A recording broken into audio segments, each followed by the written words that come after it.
কোনো কিছু না জেনেও কি মনে রাখা যায় বা সঠিক উত্তর দেওয়া যায়?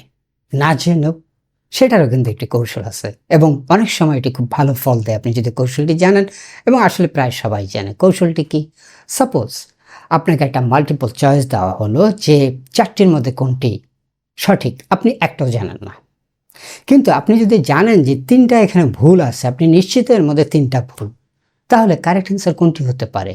যেটি আপনি নিশ্চিত না এটি কি ভুল না সঠিক আপনি বলতে পারছেন না, কিন্তু বাকি 3টা আপনি 100% sure that those 3 are incorrect. সুতরাং যেটা সম্পর্কে আপনি অনিশ্চিত, ভুল না ঠিক বলতে পারছেন না, সেটি হবে সঠিক উত্তর। এটা হচ্ছে মাল্টিপল চয়েসের ক্ষেত্রে এটি হয়ে থাকে। সুতরাং যেমন একটা উদাহরণ দিই যে ভারত কবে স্বাধীন হয়েছে এটি আপনি জানেন না। সাপোজ সেখানে 4টা সাল দেওয়া আছে: 1971, 1952, 1757, 1947।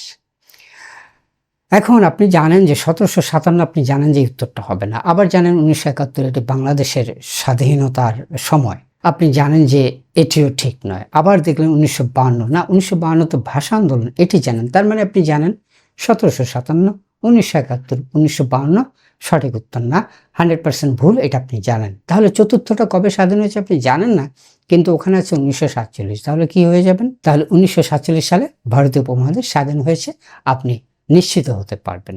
এভাবে আমরা অনেক সময় একটু বুদ্ধি খাটালে, যেটা মাল্টিপল চয়েসে খুবই কাজে লাগে, যে আপনি জানেন না কিন্তু মোটামুটি এটা কারেক্ট অ্যান্সার কীভাবে করবেন।